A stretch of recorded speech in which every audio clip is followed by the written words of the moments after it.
Ternyata ayah dari almarhum Raya masih memiliki hubungan kerabat dengan kepala desa setempat. Sang kepala desa bahkan sering menyuruh ayah dari almarhum Raya untuk bekerja di kebun cabai miliknya. Tidak hanya itu, sang kepala desa juga ternyata kerap menyuruh ayah dari almarhum Raya untuk memijat dirinya. Artinya, sang kepala desa udah tahu dong bagaimana kondisi keluarga almarhum Raya. Yang jadi pertanyaan, kenapa kepala desanya yang masih kerabat bapaknya almarhum Raya tidak memperhatikan keluarga Raya tidak memiliki jaminan kesehatan dari pemerintah, bahkan identitas pun nggak punya. Karena ternyata berdasarkan informasi yang beredar luas di sosial media, di desa tempat tinggal almarhum Raya dan keluarganya ini, masyarakat yang ingin membuat ataupun mengurus dokumen-dokumen seperti KK, KTP, hingga BPJS harus membayar uang jalan kepada perangkat desanya senilai Rp150.000 untuk pembuatan KTP dan Rp200.000 untuk pembuatan KK. Entah berapa ratus ribu rupiah yang harus dibayar masyarakat setempat untuk membuat BPJS. Dan informasi ini nampaknya dibenarkan oleh salah seorang perangkat desa setempat. Sedangkan ini kan kendalanya kita kalau bikin kedah ke pusat meren ka distrik Capil gitu. Jadi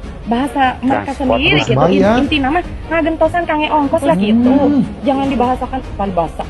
Mayar kakak mahal.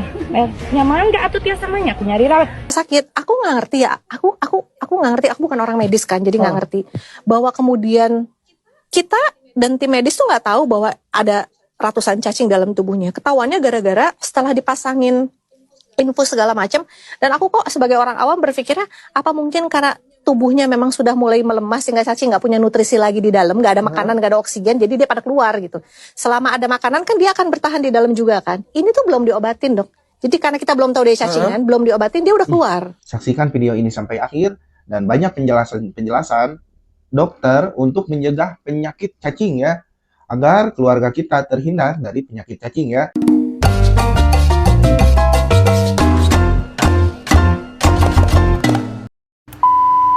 Salam ngopi, salam suruput pokoknya mah guys. Aduh, kades di tempatnya Raya ternyata berbohong guys.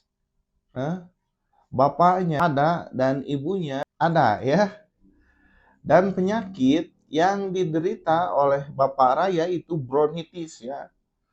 Kalian penasaran gimana kebohongan kades tersebut? Kita lanjut saja ke videonya ya. Deddy Mulyadi kunjungi ayahanda Raya balita yang keluarkan cacing. Ayah mengidap bronkitis dan ibunya TBC. Jadi bukan gila ya. Dasar tuh kades. Nah, ini saya lagi bersama bapaknya Raya, almarhum, dan uyutnya bukan neneknya. Nih, bapak, penyakit bapak tenaon? Bronkitis, sering katisan, jadi jangan keluar malam, ya. Ayo mau mah atuh sehat malam tengah. Enggak, istirahat dulu. Harus istirahat itu bronkitis, jangan sering keluar ke malam, jangan kedinginan, ya. 12 namanya. Dan kemudian Raya itu dulu lahirnya usia kandungan seberapa bulan lahirnya teh? 6 bulan prematur. Terus kemudian di usia 4 tahun meninggal itu tidak bisa jalan. Gawena puputeran, nyokol lebu. Tidak bisa ngomong, karena dia tidak bisa jalan, akhirnya tiap hari kan ibu bapaknya ke sawah, tiap hari main di rumah, di kolong, kuman-kuman masuk, cacing masuk, dan tidak pernah dirawat di rumah sakit. Tidak pernah dirawat di rumah sakit. Dan saya klarifikasi ya, saya waktu itu mengatakan bahwa ibunya mengalami gangguan kejiwaan itu berdasarkan keterangan dari dokter yang menangani Raya. Bilangnya ibunya ODGJ, bapaknya TBC. Tetapi yang terjadi sebenarnya adalah bapaknya penyakitnya bronkitis dan ibunya penyakitnya TBC, dan ini normal. Kulinau nu ngapoe? Kuli macul. Jangan cabe, kuli macul, di kuli macul di saha? Cabe dia bakoni. Bakoni. Terus sok mijit tara. Sok mijit saha? Bakoni. Pak Kades. Oh, Pak Kades sok dipijit ku Bapak. Kayaknya cagir pijit kuringnya. Iya. Ya sing sehat, semoga Bapak ini segera sehat. Ya. Semangat, ya. Dahar nu gede, istirahat kan kayak dibere waktu istirahat Bapak 3 bulan mah kagawe heula. Sampai sehat dulu, nggak usah dulu ke kebun, ke sawah. Nggak usah keluar malam, ya. Biaya hidupnya 3 bulan disiapkan, ya. Gitu nuhun. Gimana tanggapan kalian ya terhadap kades yang berbohong ya. Orang tuanya ODGJ, padahal enggak ya. Lihat, ayahnya itu ada, ibunya juga ada, dan bukan gila ya. Gimana tanggapan kalian? Kritik dan saran dipersilahkan di kolom komentar ya. Ketemu cacing itu di rumah sakit. Di rumah sakit. Aku nggak ngerti ya. Aku nggak ngerti. Aku bukan orang medis kan, jadi nggak ngerti bahwa kemudian kita dan tim medis tuh nggak tahu bahwa ada ratusan cacing dalam tubuhnya. Ketahuannya gara-gara setelah dipasangin infus segala macam. Dan aku kok sebagai orang awam berpikirnya apa mungkin karena tubuhnya memang sudah mulai melemas sehingga cacing nggak punya nutrisi lagi di dalam, nggak ada makanan, nggak ada oksigen, jadi dia pada keluar gitu. Selama ada makanan kan dia akan bertahan di dalam juga kan. Ini tuh belum diobatin, Dok. Jadi karena kita belum tahu dia cacingan, belum diobatin dia udah keluar. Segede itu. 15 cm, 20 cm. Dokter nanti aku liatin yang video asli ya, karena aku nggak mau, aku blur kan Dan masih hidup. Masih hidup. Itu sampai kita tuh punya video yang keluar dari vagina tuh merambat naik. Dari vagina? Vagina, anus, dari semua lubang. Mulut, mata, dari mata juga katanya kalau nggak salah ada, hidung lah yang pasti ada, dan mulut. Jadi dari hidung keluar yang panjang. Yang panjang yang ditarik. Dari mulut dari juga mulut keluar, juga keluar. Berarti dari pencernaan. Iya, Dari anus oke saya paham. sama dari vagina. Nanti ada videonya yang dari vagina, dia merambat naik ke atas gitu. Ngeri sih. Itu makanya kenapa dokter bilang, suster bilang, no wonder anak ini oksigennya habis dalam tubuhnya karena kan diambil juga sama cacing-cacingnya itu. Dan keluarnya itu puluhan ya, seperti sampai sekilo belum beres tuh, Dok. Yang mengerikan tuh sampai hari keberapa, padahal udah begitu hari pertama ketahuan ada cacing keluar itu kan sama dokter udah dikasih obat kan, dikasih obat cacing kan, itu 3 hari nggak mati-mati. Jadi baru hari kesekian akhirnya keluar dalam bentuk lendir hijau katanya. Baru hari kesekian ya, karena mungkin saking udah ganasnya kali ya. Udah, nggak ngerti lah, aku ntar salahin juga aku. Ketemu cacing itu. Gimana tanggapan kalian? Ya, aduh, sangat ngeri ya. Untuk membayangkannya juga sangat ngeri. 1 kilo, bayangkan cacing 1 kilo lebih ya berada di perut si monyet. Gimana tanggapan kalian? Kritik dan saran dipersilahkan ya. Tak terkecuali kalau dari sana ulah mahal. Paribasa. Kenapa bikin KTP kakak mahal di desa Cianaga? Harus bayar ya. Mayar kakak mahal. Nyaman gak atuh tiasa samanya aku nyari rawe. Allahu Robi, Bu sakirana ibu jawabannya blunder, ulah sok jawab supaya wartawan nanya. Sakirana ulah mahal-mahal teuing kumaha carana tah? Emang mobilitas kudu dibayar lamun warga bade ngadamel KTP ataupun KK. Tapi bicara ibu teh kenging gitu sebagai pegawai desa ataupun pegawai kecamatan siapapun ibu ya statusnya. Gak usah ngomong gitu ibu seharusnya ya. Warga juga sebenarnya ngerti Bu, cuman kalau kita bikin KK, bikin KTP harus 300.000, 200.000 itu tidak manusiawi menurut saya pribadi. Kalau dari sananya gratis ya, tanpa terkecuali kalau dari sananya bayar. Ini kalau misalkan gratis, terus kita harus bayar ya yang manusiawi bayarnya gitu maksudnya. Jangan ada keluar kata-kata ya udah kalau misalkan nggak mau segitu mah kalau bisa sendiri aja jalan. Jangan, gak usah ada kata-kata kayak gitulah. Gak usah kayak gitu-gitu. Warga juga ngerti kok ya. Di lemur abdi saletikna 50.000 warga masih kena mampu gitu. Mainan cuman kudu manusiawi. Dari segi ngomongnya juga itu yang bagus, yang baik gitu.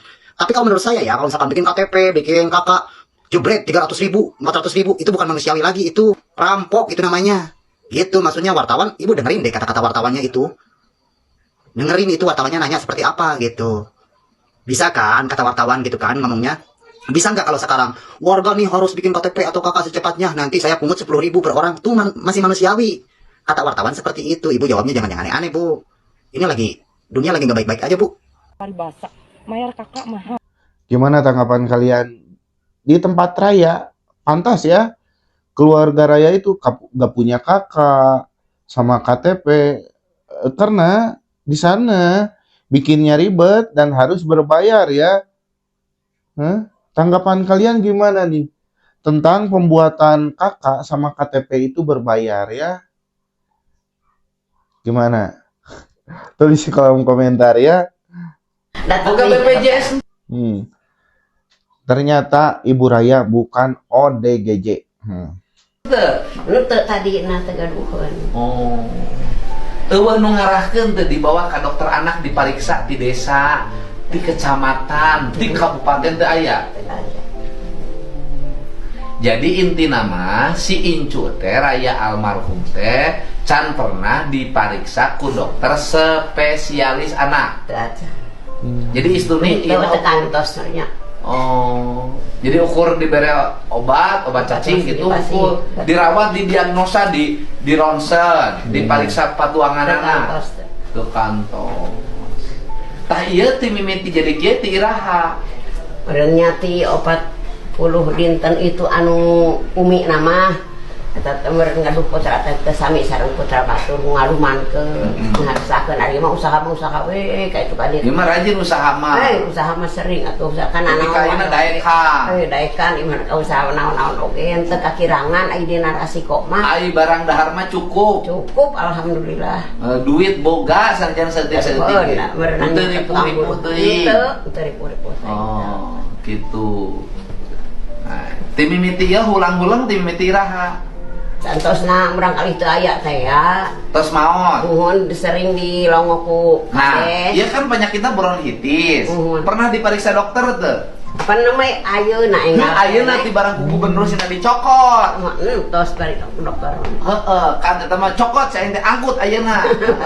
Memeh ku gubernur dibawa ka dieu. Pernah diperiksa di dokter teu? Dokter ke Bandungan doang. Langsung ka dieu. Baheula. Itu baheula. Ai bronkitis teh penyakit ti baheula lain penyakit anyar. Pernah dibawa ke rumah sakit teu? Oh, nu ngubaran intina mah. Ayeuna we duaran ge. Heuh karek ayeuna Ayeuna. sanes ribut, sanes budak maot. Jadi memeh nama eueuh nu ngubaran. Ari si eceuna geus pamajikan si bapak sangaranna indungna Hiraya. Endah. Ayeuna dirawat oge. Eta penyakitna naon, Dok? Paru. Kalau itu positif paru-paru, TBC. Jadi yang TBC ibunya. Jadi lamun kieu keterangan dokter anu ngarawat raya, nya anu ditelepon ku abdi ieu, keterangan dokter yang merawat raya yang saya telepon waktu itu, dokter rumah sakit Sukabumi menyatakan bapaknya TBC, ibunya ODGJ. Gangguan kejiwaan. Henteu nya? Henteu.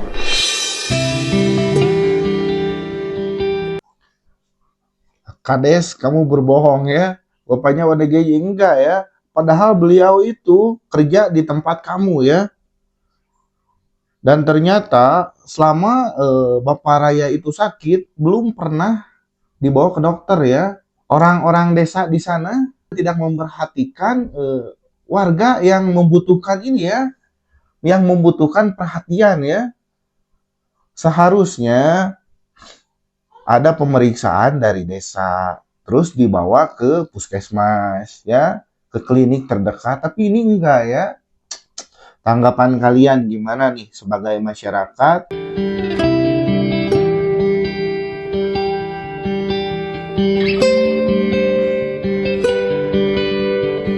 Teh gangguan kejiwaan. Teu aya. Jadi nu aya nu jelas mah bapakna penyakit bronkitis, indungna paru-paru. Ieu teh eueuh nu nyahoeun. Teu aya. Aya cenah duluna lurah bener. Karabat. Heuh duluna kades. Bener. Anak karabat. Eta incu. Ieu salila ieu kades pernah teu ngalongok nempo. Sering oge anjeunna hoyong dipeuseul. Usaha. Upana ka pakades ieu pang. Ieu teh sok mijit Pak Kades. Sok kabuyina sering Pak Kades ka. Sok mijit Pak Kades. Tapi Pak Kades teu pernah nanya maneh gering naon. Bawa ke rumah sakit henteu. Isukan orang ke gunung, paribasa isukan. Maneh boga BPJS henteu. Teu pernah. Teu pernah nya. Camat eueuh. Bupati eueuh. Tanya pada malam hari Pak Kades nih. Pak Kades, itu Pak Kades. Pegawai di kebun di sawah gitu, mesul, pengi, mesul. Oh jadi sok mijit Pak Kades. Oh sok ka kebun Pak Kades. Sok. Nyanak tuturusan cabe pan Pak Kades tuang pun cabe. Sok kebun cabe. Kemarin gak nyak sagir, kayak bisa cager urut deh ayu. Oh, gitu. Nita mana nita Pak Kades yang barang tuh. Nah, aing mah isia iro. Hei, tong ngalamun wae. Wawuh teh ka dieu. Wawuh. Saha? Ayeuna Cek saha. Cebatur. Pernah nempok itu? Ina TikTok. Buka HP? Tak kira HP mana waktu. TikTok saha sok lalajo. Arok. TikTok paku. Oh, sok kenapa TikTok paku? Ikan mesel makanan. Ai keur meuseuh. Heeh. Ayeuna geus dahar geus gede encan. Terus Geus. sabis lah saya teh maman ngomong gini. Geus gede. Oh. Geus gede. Lamun budak henteu aya jadi jalan mau teh moal kabawa ka dieu. Moal. Dadi mana kuring nyaho. Mun wading tinggi eta raya amarnya. Oh. Di kuring apal ka bapak. Heeh. Datang Buka BPJS teu. Kritik dan saran dipersilahkan di kolom komentar ya. Nah, ini saya lagi bersama bapaknya Raya almarhum dan uyutnya bukan neneknya. Nih, Bapak, penyakit Bapak teh naon? Bronkitis. Sering katisan, jadi jangan keluar malam. Ya. Oh iya mau mah teh sehat malam teh kan. Enggak, istirahat dulu. Harus istirahat itu bronkitis, jangan sering keluar ke malam, jangan kedinginan ya. 12 namanya. Dan kemudian Raya itu dulu lahirnya usia kandungan sabaraha bulan lahirnya teh? 6 bulan prematur. Terus kemudian di usia 4 tahun meninggal itu tidak bisa jalan. Gawena puputeran, nyok lebu. Tidak bisa ngomong, karena dia tidak bisa jalan, akhirnya tiap hari kan ibu bapaknya ke sawah, tiap hari main di rumah, di kolong, kuman-kuman masuk, cacing masuk, dan tidak pernah dirawat di rumah Sakit. tidak pernah dirawat di rumah sakit. Dan saya klarifikasi ya, saya waktu itu mengatakan bahwa ibunya mengalami gangguan kejiwaan itu berdasarkan keterangan dari dokter yang menangani Raya. Bilangnya ibunya ODGJ, bapaknya TBC. Tetapi yang terjadi sebenarnya adalah bapaknya penyakitnya bronkitis dan ibunya penyakitnya TBC, dan ini normal. Ya? Kuli naon nu ngapoe? Kuli macul. Jangan cabe. Kuli macul, di kuli macul di saha? Cabe di Bakoni. Terus sok mijit tara. Sok mijit saha? Bakoni. Pak Kades. Oh, Pak Kades sok dipijit ku Bapak. Kayaknya cagir pijit kuringnya. Iya. Ya sing sehat, semoga Bapak ini segera sehat. Ya. Semangat, ya. Dahar nu gede, istirahat kan kayak dibere waktu istirahat Bapak 3 bulan mah kagawe heula. Sampai sehat dulu, nggak usah dulu ke kebun, ke sawah. Nggak usah keluar malam, ya. Biaya hidupnya 3 bulan disiapkan. Mantap ya. Gitu nuhun. Nah, tapi pihak desa udah Kades di Sukabumi, Raya 4 tahun meninggal karena cacingan nih ya. Tanggapan Kadesnya. berupaya ya. Insya Allah semaksimal mungkin udah dilaksanakan. Berarti besok harus nyampe ke rumah Pak KDM, Ke gedung Pakuan ya, ke gedung Pakuan, menghadap ya. Nanti akan menjelaskan seluruhnya. Insya Allah. Peristiwa warganya meninggal ya. Saya akan jelaskan setahunya saya. Akibat dari kemiskinan juga itu. Ah bukan. Kalau kemiskinan ada relatif alternatifnya. Bisa juga jadi dampak penyakit, bisa juga sehat. Tidak semua miskin jadi sakit ya. Cuma ya mungkin ya satu manugrah aja. Pasten ya Bu. Ya berarti besok ke KDM siap ya. menghadap. Tapi pihak desa udah Tanggapan kalian gimana terhadap Kades ini ya? Lihat jawaban dia terhadap kematian Raya, bocah 4 tahun yang mengidap penyakit cacing. Gimana? Kritik dan saran dipersilahkan di kolom komentar ya. Bisa-bisanya Menteri Kesehatan mengklaim kalau almarhum Raya meninggal dunia bukan karena infeksi cacing. Menurutnya, cacingan nggak mungkin bikin orang meninggal. Budi Gunadi Sadikin meyakini bahwa almarhum Raya meninggal dunia karena infeksi TBC. Alasannya karena beberapa bulan terakhir Raya mengalami batuk berdahak. Saya pribadi tentu menolak keras klaim dari Menteri Kesehatan tersebut karena pertama, Menteri Kesehatan bukanlah seorang dokter, dan yang kedua, Menteri Kesehatan bukanlah ahli di bidang kesehatan. Klaim Menteri Kesehatan tersebut mungkin saja benar, tapi bisa juga salah. Tapi yang pasti, Menteri Kesehatan tidak bisa menyampingkan fakta bahwa di dalam tubuh almarhum Raya bersemayam ribuan cacing yang telah menjalar ke seluruh tubuhnya, dari mulai usus, paru-paru hingga otaknya. Jumlah cacingnya tidak hanya banyak, melainkan ukurannya juga sangat besar-besar, 15 cm bahkan hingga mencapai 30 cm.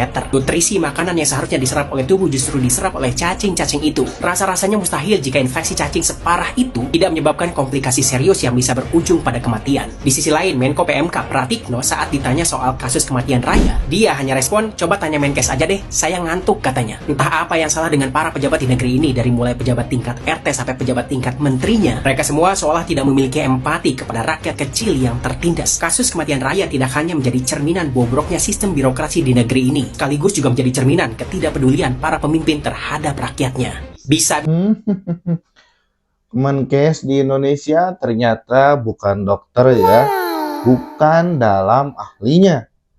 Tanggapan kalian gimana nih? Kementerian kita ternyata gak pada ahli ya menangani dari bidang jabatannya ya. Tanggapan kalian, kritik dan saran persilahkan di kolom komentar ya. Tragedi Raya, seorang balita yang berumur 4 tahun yang harus meninggal dunia dalam keadaan kelaparan dan cacingan, sampai keluar 1 kilogram cacing pita dari tubuhnya di Sukabumi, adalah tragedi yang sangat memilukan dan memalukan di sebuah negeri yang kaya raya ini. Negeri yang dari dalam buminya keluar minyak, keluar emas, keluar gas, keluar batu bara. Kekayaan alam kita melimpah. Dari atas bumi Indonesia tanahnya subur. Apapun yang ditanam di atas negeri ini tumbuh. Tidak ada panas yang terlalu panas, tidak ada dingin yang terlalu dingin. Tapi di usia kemerdekaan kita yang ke-80, menjadi tamparan keras kepada kita bahwa masih ada di usia ke-80 kemerdekaan Indonesia ini balita yang harus meninggal dunia dalam keadaan mati cacingan, mati kelaparan. Kita tidak sedang mencari kambing hitam.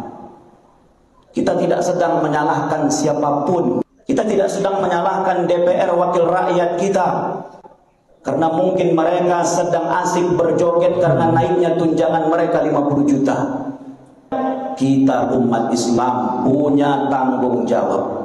Bagaimana tetangga kita, kerabat kita, sekeliling kita, jangan sampai ada orang yang kelaparan. Tanggapan kalian gimana terhadap kematian Raya oleh penyakit cacing ya? Tulis di kolom komentar ya. Kritik dan saran dipersilahkan ya.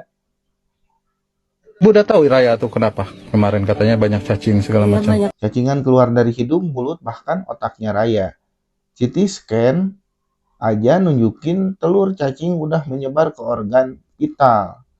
Ini bukan cuma soal sanitasi buruk, tapi juga kegagalan sistem dari desa sampai rumah sakit. Bener. Cacingnya ada yang ukuran sekilo. Berarti udah besar di dalam perut. Cacingnya tuh dari mana, Bu? Nggak tahu dari makanan, nggak tahu dari mana. Sejak kapan tidak sadarnya itu udah 1 hari yang lalu, berarti sekitar tanggal 12-nya. Artinya datang ke kami kondisinya memang sudah berat, ya. Nah, ketika sampai IGD kan kita lakukan asesmen medis ya, berupa pengecekan tanda-tanda vital, itu udah pasti dari awal itu tensinya memang ngedrop, sehingga dilakukan tata laksana berupa resusitasi cairan ya. Kita infus, diobservasi secara ketat sampai ada perbaikan kondisi, kemudian sembari dikonsul ke dokter spesialis anak, dan setelah stabil dinyatakan bisa pindah ke ruangan intensif untuk anak atau kita sebutnya PICU.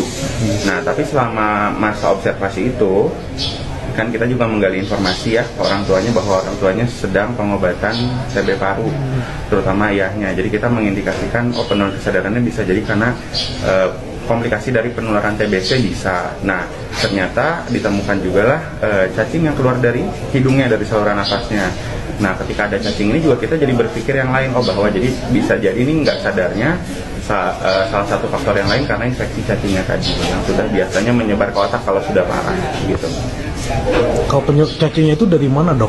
Penyebab awalnya? Mungkin dari berita yang sudah beredar kita bisa sama-sama tahu ya bahwa latar belakang keluarga Raya itu kan tinggalnya di rumah panggung yang bawahnya itu bahkan langsung tanah ya. Nah, otomatis kalau asumsi saya pribadi sih kemungkinan besar itu sehari-hari akan kontak dengan tanah, di mana tanah itu merupakan habitat satu-satunya habitat dari cacing yang menginfeksi Raya. Nama cacingnya Ascaris, kita juga lihat di videonya ya. Nah, cacing Ascaris itu hanya bisa tinggal hidup di tanah, dan yang menginfeksi manusia itu bukan cacing dewasanya, cacing yang uget-ugetnya itu bukan, tapi adalah telurnya. Nah, telurnya itu bisa masuk ke manusia melalui dua hal, antara kontak langsung, misalnya tidak sengaja terpegang oleh tangan, kemudian memasukkan jari ke mulut ya si orang tersebut. Kemudian untuk yang lainnya bisa jadi karena tertular terkontaminasi ke makanan atau minuman. Bu udah tahu Raya. Tanggapan kalian gimana ya? Kritik dan saran dipersilahkan di kolom komentar ya. Saya nggak mau berkomentar, membayangkannya juga sudah ngeri ya. Ternyata ayah dari almarhum Raya masih memiliki hubungan kerabat dengan kepala desa setempat. Sang kepala desa bahkan sering menyuruh ayah dari almarhum Raya untuk bekerja di kebun cabai miliknya. Tidak hanya itu, sang kepala desa juga ternyata kerap menyuruh ayah dari almarhum Raya untuk memijat dirinya. Artinya, sang kepala desa udah tahu dong bagaimana kondisi keluarga almarhum Raya. Yang jadi pertanyaan, kenapa kepala desanya yang masih kerabat bapaknya almarhum Raya tidak memperhatikan keluarga miskin yang sering membantunya ini? Ia bahkan tidak memiliki niat sedikit pun untuk membantu keluarga ini, hanya sekedar untuk membuatkan dokumen-dokumen penting seperti misalnya KK, KTP, dan juga BPJS. Yang mana dokumen-dokumen ini pasti akan sangat dibutuhkan oleh keluarga ini. Sekarang kalian bayangkan, tanpa dokumen-dokumen penting tersebut, bagaimana keluarga almarhum Raya yang miskin ini bisa menerima bantuan-bantuan sosial dari pemerintah seperti misalkan Raskin, BLT, PKH, dan lain sejenisnya. Sementara identitas pribadi saja mereka nggak punya. Lantas bagaimana mungkin mereka bisa masuk ke dalam daftar penerima bantuan sosial dari pemerintah? Benar-benar nggak paham sama kepala desanya. Salam aja deh buat kepala desanya. Ternyata kritik dan saran dipersilahkan untuk kepala desa ini ya.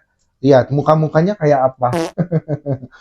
ya pantas saja keluarga almarhum Raya tidak memiliki jaminan kesehatan dari pemerintah, bahkan identitas pun nggak punya. Karena ternyata berdasarkan informasi yang beredar luas di sosial media, di desa tempat tinggal almarhum Raya dan keluarganya ini, masyarakat yang ingin membuat ataupun mengurus dokumen-dokumen seperti KK, KTP, hingga BPJS harus membayar uang jalan kepada perangkat desanya senilai Rp150.000 untuk pembuatan KTP dan Rp200.000 untuk pembuatan KK. Entah berapa ratus ribu rupiah yang harus dibayar masyarakat setempat untuk membuat BPJS. Dan informasi ini nampaknya dibenarkan oleh salah seorang perangkat desa setempat. Sedangkan ini kan kendalanya kita kalau bikin kedah ke pusat meren ke distrik capil gitu. Jadi bahasa mereka sendiri gitu, inti nama ngagentosan kange ongkos lah gitu.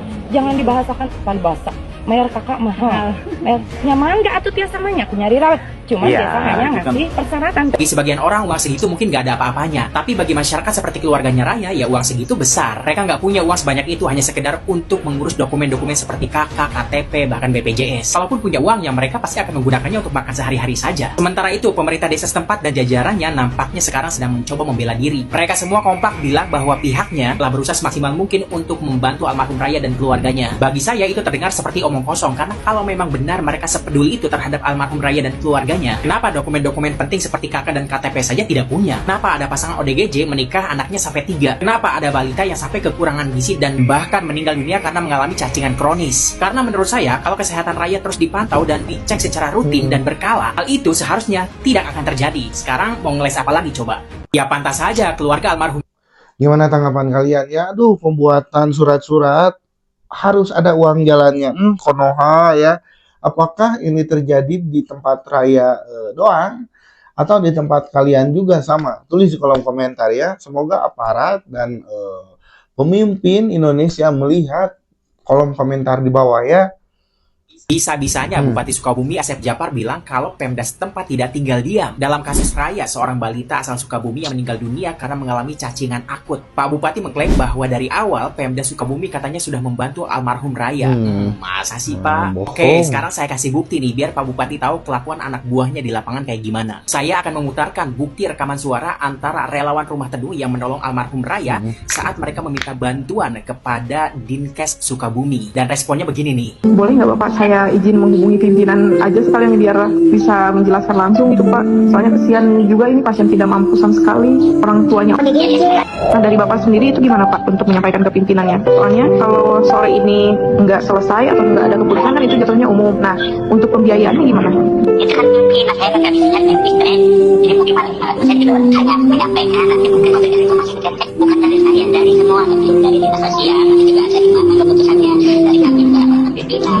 Oke, sekarang Pak Bupati tahu kan kalau dari awal Pemda setempat, dinasnya, hingga stakeholders nggak ada yang mau bantu almarhum Raya. Ya sekarang logika saja Pak, kalau memang benar pemerintah daerah setempat dan juga dinas-dinas terkait membantu almarhum Raya, nggak mungkin dong relawan Rumah Teduh disuruh membayar tagihan rumah sakit Raya senilai puluhan juta rupiah. Ya karena tidak ada BPJS-nya, pemerintahan Anda tidak mau membantu almarhum Raya untuk membuat BPJS-nya. Bahkan proses pembuatannya pun malah dipersulit oleh birokrasi di pemerintahan Anda. Selain itu, Pak Bupati Sukabumi juga mengklaim bahwa pemerintah daerah setempat katanya selalu memberikan bantuan sosial kepada almarhum Raya dan keluarganya. Iya sih, almarhum Raya memang pernah mendapatkan bantuan sosial berupa pemberian susu formula dan juga makanan bergizi dari posyandu setempat. Tapi itu cuma diberikan sekali waktu tahun 2023 yang lalu, waktu almarhum Raya masih bayi. Setelah itu ya nggak ada lagi.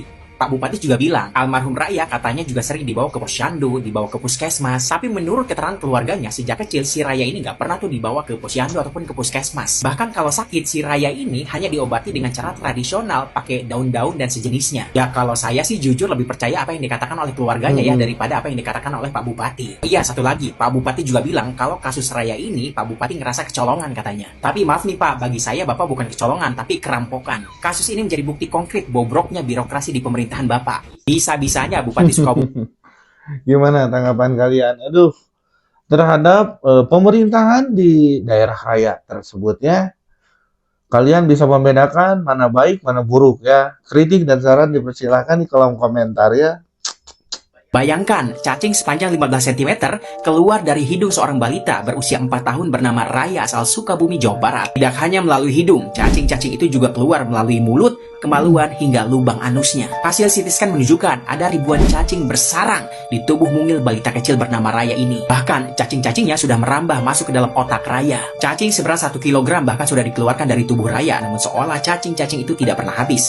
Mereka terus keluar melalui lubang-lubang tubuh Raya. Setelah 9 hari dirawat di rumah sakit, Raya akhirnya menghembuskan nafas terakhir.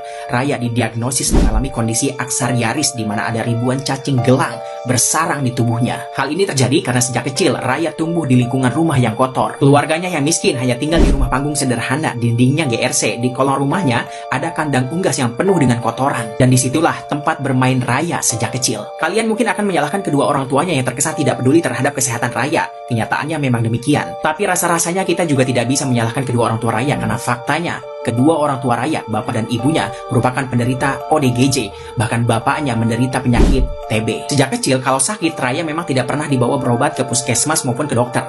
Alasannya karena mereka tidak memiliki uang. Dan alasan lainnya adalah keluarga Raya ternyata tidak memiliki kartu identitas apapun, sehingga otomatis mereka tidak memiliki jaminan kesehatan dari pemerintah. Pertanyaannya, kemana peran pemerintah desa? Kenapa mereka tidak sepeduli itu terhadap keluarga miskin ini? Bahkan, ketika Raya sudah dalam kondisi kritis sekalipun di rumah sakit, pengurusan dokumen-dokumen identitas dan BPJS-nya masih tetap dipersulit oleh pemerintah. Bahkan ketika dokumen-dokumennya sudah diurus pun, pihak pemerintah daerah setempat mengatakan, maaf kami tidak bisa membantu karena kami tidak memiliki anggaran katanya. Sungguh tidak masuk di akal bagaimana mungkin pemerintah daerah setempat membiarkan seorang balita sekarat seperti itu tanpa membantunya. Karena pemerintah daerah setempatnya tidak mau membantu, akhirnya tagihan biaya rumah sakit Raya sudah mencapai puluhan juta rupiah. Dan itu harus segera dibayar. Tim relawan bingung. Mereka bahkan harus pontang-panting mengumpulkan donasi untuk biaya rumah sakit Raya. Meski Raya sudah dalam kondisi kritis dan nyaris mati sekalipun, namun pemerintah daerah setempatnya tidak bisa berbuat apa-apa untuk menolong Raya.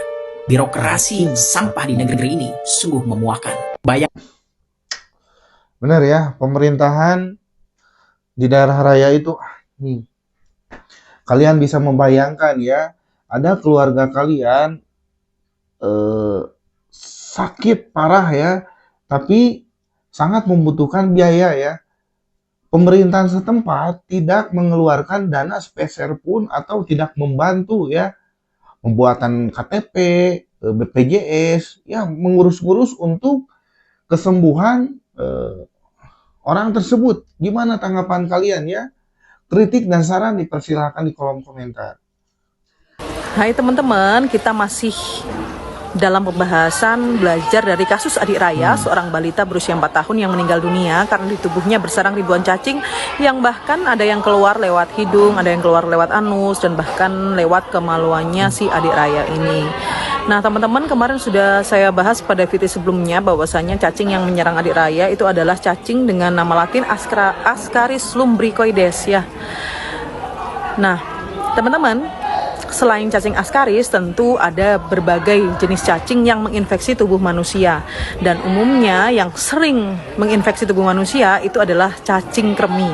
Teman-teman mungkin pernah dengar istilah cacing kremi atau mungkin pernah terinfeksi. Jadi cacing kremi itu merupakan cacing yang ukurannya 1 cm, jadi kecil dia. Terus warnanya putih dan banyak menginfeksi anak-anak. Dan banyak sekali orang tua yang bilang bahwasanya cacing kremi itu terjadi karena kita banyak makan parutan kelapa. Betulkah seperti itu? Sekarang mari kita bahas siklus hidup dari cacing kremi. Nah, ini ya teman-teman, siklus hidup dari Enterobius vermicularis atau yang dalam kehidupan sehari-hari kita kenal dengan nama cacing kremi. Misalnya seorang anak balita, dia sudah terinfeksi cacing kremi, maka di ususnya akan ada cacing-cacing dewasa. Cacing itu ada jantan, ada betina, sehingga kemudian mereka melakukan perkawinan, sehingga terjadi pembuahan. Si cacing betina akan bertelur. Pada saat dia akan bertelur, dia akan bermigrasi menuju lipatan-lipatan anus. Di anus karena suhunya itu sesuai untuk dia bertelur, maka dia bertelur di situ. Dan pada saat dia bertelur, biasanya akan timbul sensasi gatal pada penderita. Jadi nanti anak-anak akan cenderung menggaruk ya. Jadi pada saat garuk-garuk itu sebenarnya di anus itu ada cacing yang sedang bertelur. Kemudian ketika bertelur akan ke garuk-garuk, terus ke bawah deh ke ujung-ujung kuku, atau bahkan ke bawah juga cacing betina yang sedang bertelur tadi. Jadi pada saat garuk-garuk biasanya kita nemu juga kan tuh cacingnya. Pada saat itu terus kemudian kita makan, mungkin nggak cuci tangan, akhirnya telurnya masuk lagi ke dalam saluran pencernaan manusia. Nanti dia berkembang lagi di usus halus, terus dia melakukan perkawinan lagi, bertelur lagi di anus, dan telurnya kemakan lagi. Sebenarnya itu siklus hidup dari Enterobius vermicularis atau cacing kremi. Jadi cacing kremi itu bukan terjadi karena kita makan parutan kelapa ya teman-teman, tapi karena memang tubuh kita secara tidak sengaja mungkin menelan atau kemasukan dari telur cacing kremi itu ya. Terus cara pencegahannya seperti apa sih supaya Indonesia bisa merdeka dari cacingan, anak-anak Indonesia itu supaya bisa terbebas dari cacingan? Salah satunya adalah tentu kita harus menjaga higienitas. Yang kedua, melakukan pemeliharaan tubuh kita dengan cara meminum obat cacing 6 bulan sekali ya, setiap 6 bulan sekali. Dulu dosen aku pernah ngomong ke mahasiswanya bahwasanya kita meskipun udah mahasiswa tapi kita wajib untuk minum obat cacing 6 bulan sekali. Terus dosenku ngasih tips supaya kita nggak lupa kita udah minum obat cacing setiap 6 bulan atau belum, dengan cara kita minum aja obat cacing pada saat kita terima rapor atau pada saat kita terima IPK itu, pada saat kita KRS-an itu kita minum aja obat cacing. Dan itu mungkin bisa gampang ya kita nginget-ngingetnya. Pokoknya setiap teman-teman punya anaknya sudah usia sekolah, masih anak-anak, pada saat mereka rapotan sekalian tuh kasih hadiah obat cacing ke mereka. Dan itu untuk pemeliharaan ya, atau untuk pencegahan. Kalau misalnya teman-teman sudah terjangkit cacing kremi ya tentu teman-teman harus ke dokter. Terus nanti sama dokter akan diberikan obat sesuai dengan dosis atau kebutuhan yang dibutuhkan oleh teman-teman. Jaga terus higienitas ya teman-teman, dan semangat untuk para orang tua yang memerdekakan anak-anaknya dari para cacing-cacing ini ya. Gimana tanggapan kalian ya terhadap video-video ini ya? Dan gimana tanggapan kalian terhadap pemerintahan atau Kades di daerah raya ya? Pembikinan KTP, KK, BPJS harus ada uang jalannya. Tanggapan kalian gimana? Kritik dan saran dipersilahkan di kolom komentar ya. Terima kasih yang sudah menonton. Jangan lupa subscribe, like, and comment. Dan jangan lupa saksikan video-video saya selanjutnya ya. Terima kasih.